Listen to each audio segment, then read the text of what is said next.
turn, I get smacked. And I'm like, really? And then he throws a punch and misses. Like completely misses. Like here. So just so you have a sense of who this guy is, he knows when the media is on and what he's been there. Hey, everybody, welcome back to During Business Hours. Husband and wife combo here, trying to give you real business and real talk. Today is a smorgasbord of information. Zelensky hitting the White House, hands open. Please, may I have another? Hands out, ass up. Yep, that's the way Zelensky does it. 2, Father of the Year award goes to. 3, we're going to look at some Instagram reels of some crazy things in Sacramento, California, where we're formerly from. Yes, we are refugees, Oklahoma natives now, but we still like to look into the past of things we've absolutely missed, luckily. And 4, what business not to do on Facebook Marketplace or anywhere. Stay tuned, like, comment, subscribe, and let's get into the video. So today, Friday, February 28th, I believe, right? Believe so. So today, Friday, February 28th, Zelensky went to the White House. We're just going to touch on this topic because I bet all the AI and fun stuff has already come out this weekend. It is Sunday after all, March 2nd, 2025. And it's gold. Not even 5 minutes after it happened, I saw Asmon Gold and a bunch of people had reacted to it. So I sent you a clip. And I thought for a second there, Zelensky was going to get popped in the mouth by Donald Trump. Yeah, they were going in. Yeah. Everybody has problems, even you, but you have nice ocean and don't feel now, but you will feel it in the future. God bless. You don't know that. God bless. God bless. You will not have a war. Don't tell us what we're going to feel. You don't have the cards right now. With us, you start having not cards. Playing cards. Right now, you don't. You're playing cards. Mr. President. You're playing cards. Serious. You're gambling with the lives of war. millions of people. You're gambling with World War III. Have you said thank you once? This entire meeting? No, in this entire meeting, have you said thank you? Today. You went to Pennsylvania and campaigned for the opposition in October. Offer some words of appreciation. You think that if you will speak very loudly about the war, you can... He's not speaking loudly. He's not speaking loudly. You've done a lot of talking. Your country is in big trouble. I know. You're not winning. You're not winning this. You have a damn good chance of coming out okay because of us. Mr. President. We gave you, through this stupid president, $350 billion. We gave you military equipment, and you men are brave, but they had to use our military. What about West? If you didn't have our military equipment, if you didn't have our military equipment, this war would have been over in 2 weeks. In 3 days, I heard it from Putin. In 3 days. This is something maybe new. Less. In 2 weeks. Of course he has. It's going to be a very hard thing to do business like this. You have to be thankful. You don't have the cards. I'm thankful. Ask our people about ceasefire, what they think. That wasn't with me. For you what, that wasn't with me. That was with a guy named Biden, who was not a smart person. Yes. I gave you the javelins to take out all those tanks. Obama gave you sheets. In fact, the statement is Obama gave sheets and Trump gave javelins. You got to be more thankful, because let me tell you, you don't have the cards. With us, you have the cards, but without us, you don't have any cards. Everyone says J.D. Vance is at fault because he was defending the country, because Zelensky was trying to push that his agenda to all the media, in front of the media, instead of shutting the fuck up. In my opinion, he just should have sat there, said, thank you. Hey, we're getting a new deal, recouping, blah, blah, blah, getting a guarantee from this administration, but he couldn't do that. Bad business. I see both sides of the fence there. I see where Zelensky's coming from. I would agree that I think Vance is the one that escalated it to the point it got to. If I was the vice president, I probably would have done the same thing, because I saw him in a point where he should have been very mindful. And apparently he was told by other delegates to be mindful and like, let this happen so that he could get what he needed. And a lot of people said he would not whatsoever have been okay with a ceasefire beforehand. Like that Ukraine is always going to want war because of what's happened over the last, 10 years. Yeah. I think it was Asmon Gold's thing that you sent me to look at, and I kind of agree with what he was saying. Like, I could see where Zelensky doesn't want to give up anything because he's already lost X, Y, and Z, And they've sat at the table with Putin before, and he signed his name and then turned around and said psych. So I get it, but we don't have all the info from back then though, because the media was not mediating and covering both sides. They're still not covering both sides. I wouldn't have been paying attention in those years anyways. I had bigger. I'm not pro-Ukraine. I'm not pro-Russia. I'm pro-America. Right. I did like how Trump phrased that. Yeah. He's like, I want to be the mediator, and I will be until, somebody does something wrong. I don't think siding with somebody is the best move here, because you have a superpower versus a little power that we've already given so much money to. We want to recoup something. They have something we want. They have something that we don't want to start popping off. It's bad for business on both sides if we piss either off. Right. So mediate and hold your tongue. If I'm the president of Ukraine, I'd be like, okay, you have something we want. We want more guarantees on security after this is over, because we never got security guarantees before in that manner. That's why we keep coming back to this. Mm-hmm. So maybe this time will be different. So let's just sign this, get what you want, get what I want, and then get promises of the guarantees and security later. But he couldn't hold his tongue. He went after every single question he could about Putin is a terrorist, all the things he is, but he really wanted to sink it into the media. Right. Give his 2 minutes of fame. And what pissed me off the most, after he was thrown out of the White House, no signature, no deal, no lunch. Apparently the lunch was given to the media and all the staffers. Wow. Yeah, I didn't see what followed up after the heated discussion they were having. So I didn't see what he got punted.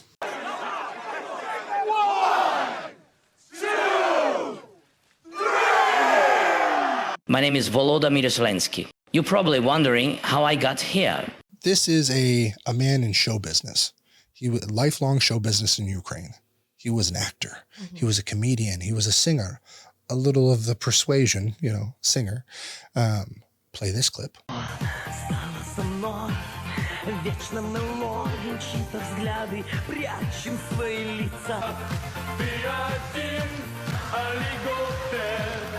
So just so you have a sense of who this guy is, he knows when the media is on and what he's been there.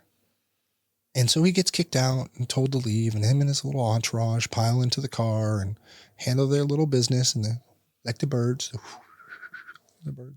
they're gone. Should have been on a plane back to Ukraine. But no. Where he was instead. Where was he?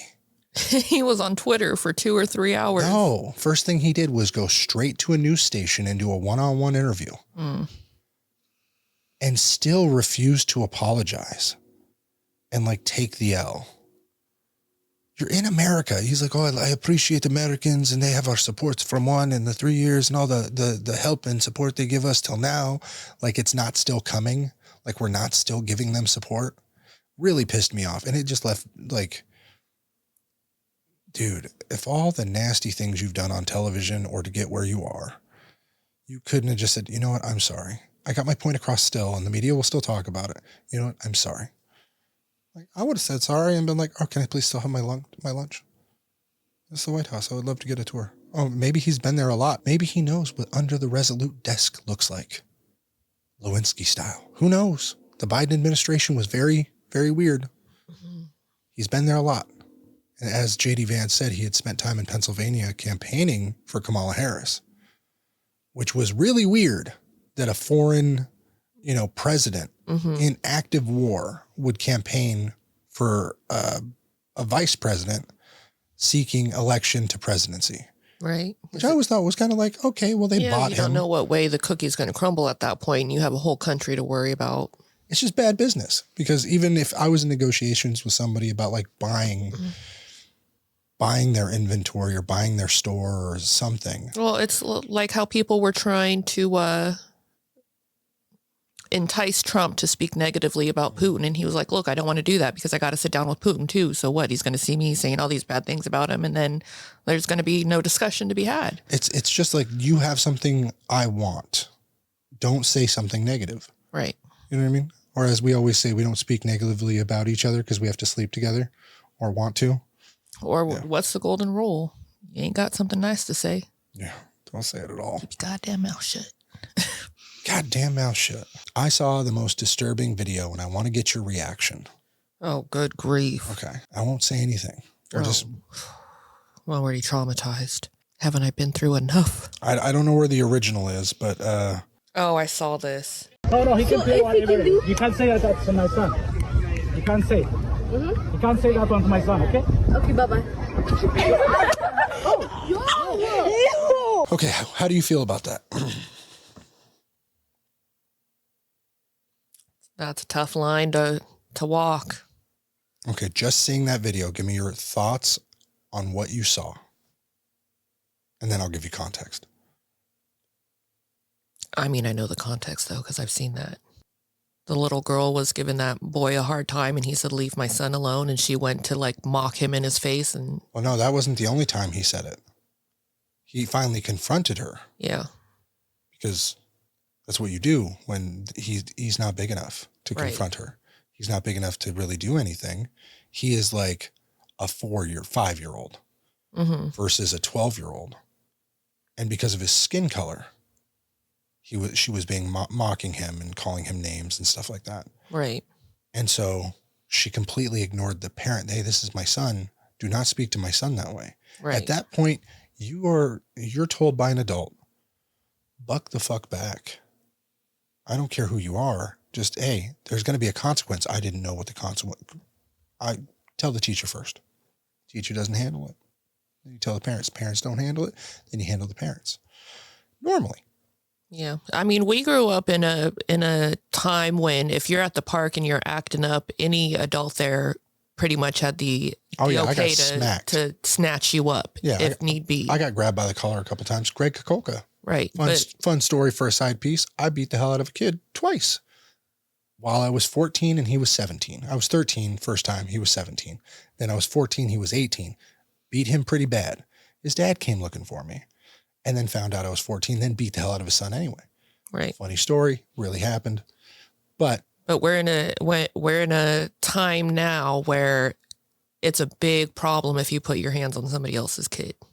I don't think it's a horrible problem. Like a big, big problem. It depends on the parent. There's a lot of parents out there. You press charges against a minor. I don't think it's like PDF file, bad. Oh, no. Yeah. I'm just saying I would have done the same thing. The mocking, I saw that today and I was like, you asked for it. I'm sorry. There's no more disrespect right to a man than like, I'm going to tell you once very seriously, this is what it is. And then you go to do it again. In my face? In my face. Like, okay, bye-bye. And then you're going to do it again to my 4 or 5-year-old? Right. He's lucky he didn't come back with it. Yeah.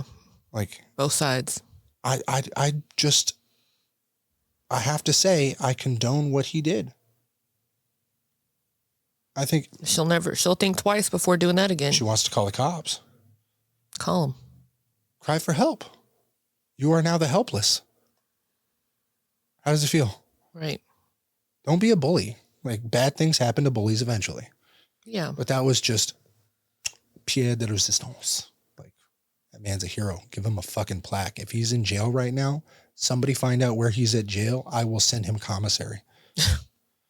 Like you leave it in the comments. Where's he at jail right now? Where's he from? Find this man. I don't always condone hitting kids. Yeah. But this was like a teenager versus a infant. Yeah. I'd say she's probably about 12, 13. And that was she could have been 14, but these hood girls are kind of skinny. Whatever. It was a small child. Yeah. I got jumped by a 35-year-old when I was 14. I was stoned out of my mind. This is one of the stories where it wasn't my fault. Me and my friend. Is that the one that still gets told to this day? Yeah, well, technically it was my fault. I was stoned, with my But is that neighbor. a story that's... Yeah, told to this day. But I was in front of the bowling alley after bowling with my family. Dad didn't know I was stoned. Sorry, Dad. But at the time, he found out after. But my friend Bubba, who lived down the street from me, had a joint and we were smoking in the parking lot. We're looking over a car, making sure the parents aren't coming. Right. Some drunk guy. Have I told you this story? Drunk. I think I've heard this from somebody else who tells it regularly. Oh, yeah. The family always tells my stories. I'm not a big story person for myself. I'm a story master for others. But so comes and he's like, what are you all saying? What are you all looking at me? Why are you staring at me? I'm like, no, man, it's nothing to do with you. Sorry. We're just waiting for somebody. And he's like, oh, you're just staring. Want to start basically One of those drunks. Yeah. And we're laughing because we're like, really? We don't know you. We're like 14, like, man. calm down, Joints man. already been thrown down, squashed out. We're like, listen, we want no problem. I turn to Bubba, I get smacked. And I'm like, really? And then he throws a punch and misses. Like completely misses. Like here, like punch here. Okay. So I'm like, what's going on? I'm slow because I'm stoned, man. Like it's real bad. Good stuff. Second one hits. I go down. I look at Bubba. I'm like, help? And he's like, let me go get somebody. Runs. So I'm getting wailed on the ground. By a grown-ass man. By a grown-ass 35-year-old, 6'2". I'm probably 5'7" at this time, 13, 14. Right. 5'6", little pudgy, little nothing. I was taller than you at a point. No, you were always shorter than me. I was 5'7" in 7th grade. Yeah, I was probably taller than you. Yeah, Okay. just assume I was taller than you. Sure. Always. And so I remember all of a sudden girls coming to the rescue, like 2 random women pulling this guy off of me. And I was like, oh, thank God. And I'm not really feeling anything because, again, I'm fucked up. And I'm just like, dude, I'm sorry. I don't know. Because he was like, bend down and say sorry. And I'm like, I'm on the ground already. I'm like, I'm sorry, man. I'm sorry. I don't know what's going on. Right. What did I do? Girls pull off. He's like, stop it. I think his name was Dave or something stupid. Stop it, Dave. Stop it, stop it, stop it. And he's still trying to pull off of them. And so I'm getting up and my dad finally runs up and is like, whoa. Dad starts screaming at the dude. What's going on? Why are you beating it? And I was like, I don't even know the guy who ran up on me. Give the story. Right. Girls get him into a car. And of course he drives off. He's driving. No. Well, they're driving. Okay. Oh God, I wish he was driving. He'd be dead now. Just instant splatter. But it just, stupid things like that happen. And I don't know how this story got brought up, but I got whooped the shit. And I'll never forget that person beating the hell out of me, even if it wasn't like detrimental, concussion. Right. But it was like the weakest drunk punches from an idiot while being stoned. And I'll never, ever look or like, from when I was a kid, I just never like I fucked somebody again because I was I fucking the door. I was staring straight at the door at this bar, waiting for my dad to come out because he was going to come out the Crestview Lanes bowling alley bar. And I was like trying to hide something. Sneaky. And then I never talked to Bubba again because he was a piece of shit who ran to get my dad and didn't help. But he was bigger than me at the time. That's why I've heard that story. I think because I don't see him often at family functions, but I've seen him maybe Long time ago, handful of times. Not my cousin Bubba. This was a neighbor Bubba. Okay. I don't know who's told me this story, but I've definitely Probably heard Kyle that. or somebody. Because I think Clayton wasn't there. Kyle was there because we were just bowling. Kyle's not a big storyteller. It was probably Kyle's mini friend. He loves to tell your stories. Yeah, I don't know. The guy, if he could be me and wear my skin, He would. he would. Kind of creepy.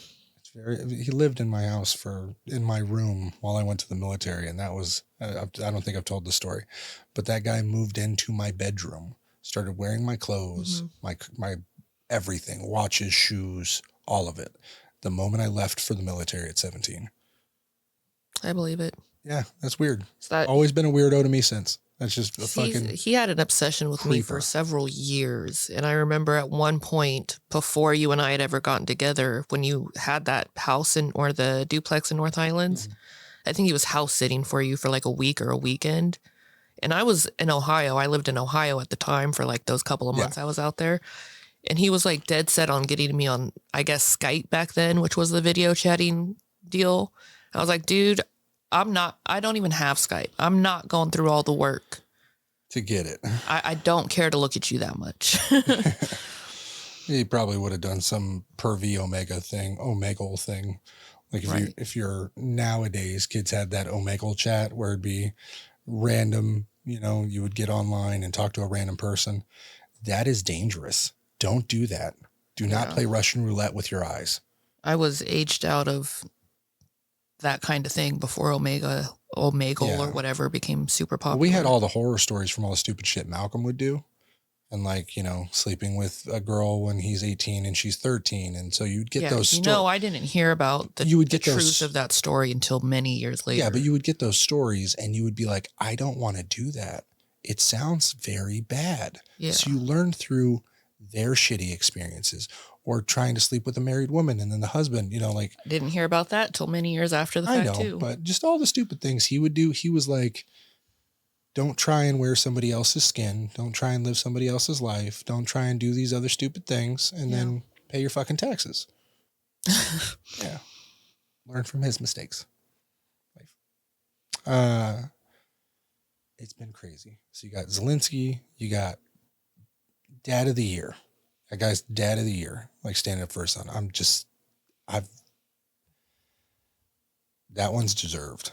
And then you got crazy, you know, previous stories. And so I sent my wife this video. Ooh.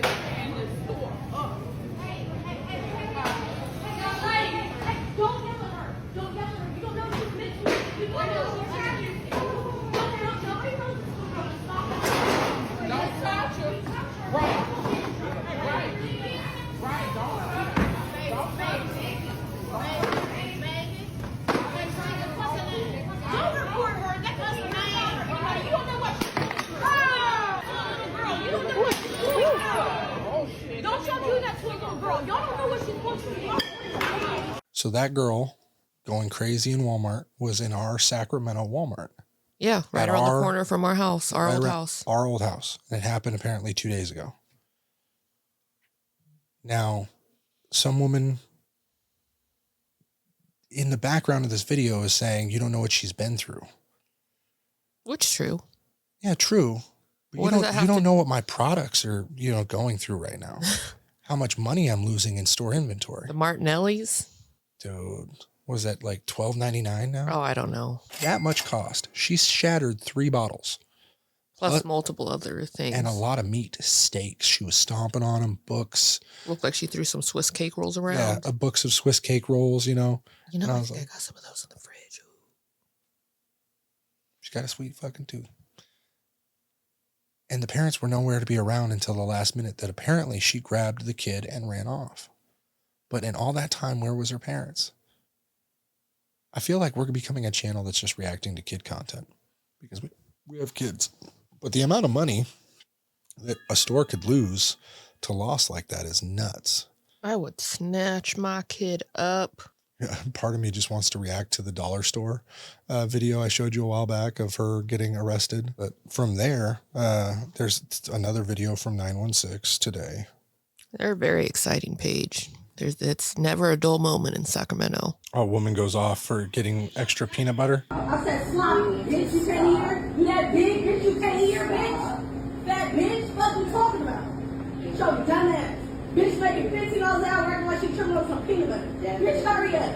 What you talking about? Bitch, I came back with your money. Bitch, what you talking about? Nigga, hurry up on our seat. It don't take that long.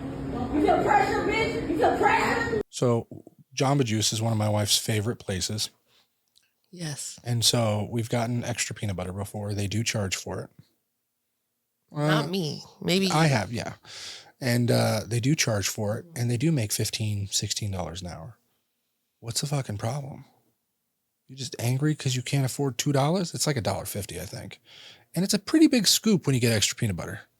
I don't like peanut butter, so I can't speak on that. Yeah, it's a pretty good scoop. It's a pretty good scoop. But you could just bring your own peanut butter and make it yourself, buy everything, and then save yourself the $15 an hour. Regardless, that attitude is just so unnecessary. What did that accomplish? Probably didn't have to pay for the extra peanut butter because it looked like the manager was putting in that discount. Good for you. It's easier sometimes to just give them the discount. Like we get the occasional angry customer. Just get out of my face. Like I had a lady bring in a monitor the other day. Mm-hmm. And I was like, all right, we'll check in the monitor for the bad speakers. I knew she's not going to want to replace the monitor. It's an $80 monitor. I'm charging her $40 to open it. This happens often. People will pay me a bench fee, a diagnostic to find the problem. I will give you a quote. It will cost her $120 to fix it. Yeah. If you I knew it would be a problem. I warned her it would be anywhere from $75 to $150 to fix. Right. So you're already spending more than the value. Well, she didn't understand that the diagnostic was non-refundable, which is very common. You're paying me for my time. I spent an hour tearing this really old, shitty monitor apart.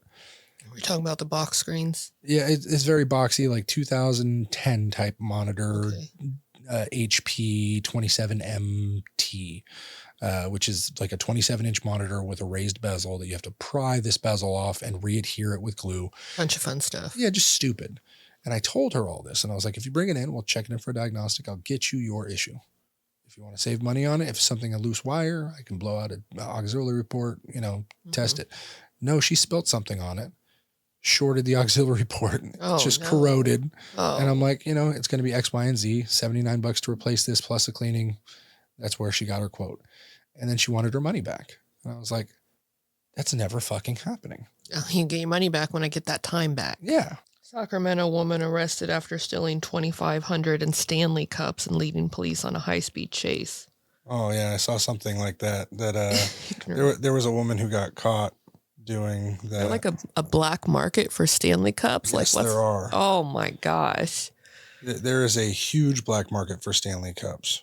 That's ridiculous. Like what, limited editions that they're selling for $1,000 or something? Nope. So I'm going to go to Marketplace, and then I'm going to type in Stanley cup. Whoops, cup. So you see, there are numerous like insulated, tricked out ones, or just your normal with. I can't see the pricing. 25, 35, 40. Reasonable for Stanley. 50 for a tall, $1,234 for this special edition Spider-Man one. Oh, they just did the 1, 2, 3, 4. Make me an offer. Yeah, probably. But 25, 123 for 3 of them. 111.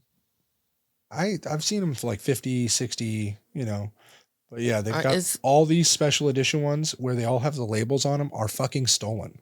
Just so you know, they're not bought. If you see that they have the tags on them and they're Stanley, especially if she's got a big purse when she comes up with them, she stole them. I don't care where you're at or where you're from. The Starbucks is missing at least a few of them. 75, 65. She's got them listed. 75, 65, and 65 each. Yeah. If she's getting the sticker price on a Stanley, it's because she got them bad boys for free. Oh, yeah. So there's a lot of these, and it's a huge resale market, anywhere from 25 used to $60, $70. And they're cracking down. Like bitches like this, these are stolen. There is nothing but stolen when you see racks and sorting and all this. Right. Because it's not like you have multiples of the same ones. Because you just started grabbing. You know what I mean? Why would anybody need that many anyways? Well, it's either that they're fake and from China where you can get them for $5.95 or they're stolen. It's a good business venture if you buy them from China and then you disclose AliExpress that they are aftermarket or not original. That's fine. But if you steal them, bad business. Don't steal puppies. Don't steal Stanley cups. I guess I'm just. Don't try and steal $300 billion from the White House. I guess I'm just not a Stanley Cup girl because I don't understand. Stanley Cup man. I don't understand why people want so many anyways. What's the brand of the one that I got? The one that you took from my work. What's the brand? I have no idea. Never looked at it. Okay. It's not a Stanley, but it looks like a Stanley. 6 of the Starbucks tumblers, and I don't need more. I bought you a lot of those, especially the thrift store, because they were like 4 for $1. No, I'm not talking. Those are like the cups, the drinking cups. I mean, like the plastic ones to change colors. That's the only ones I care about. The tumblers don't really matter. I like the tumblers for the coffee that I make in the morning. I had one of the first style Stanley cups that was a Stanley and Starbucks collaboration where you could put your instant Starbucks packets in the handle, which they used to call it Starbucks Via or something like that. And those things were, I used to handle my drugs in the handle of that thing. So if you don't know, I'm a people will find a way. Yeah. I would just hide drugs in that and then have it in the car laying around with some soda in it. And nobody would ever look in the handle that conveniently popped open with foam in it. It was foamed so you wouldn't hear a rattle of pills. Just saying. Loved that thing. I don't know what happened to that. It's probably somewhere buried in my parents' house from the times that I moved and whatnot and had boxes stored there. What happened to the van? The minivan? Yeah. The motor blew up.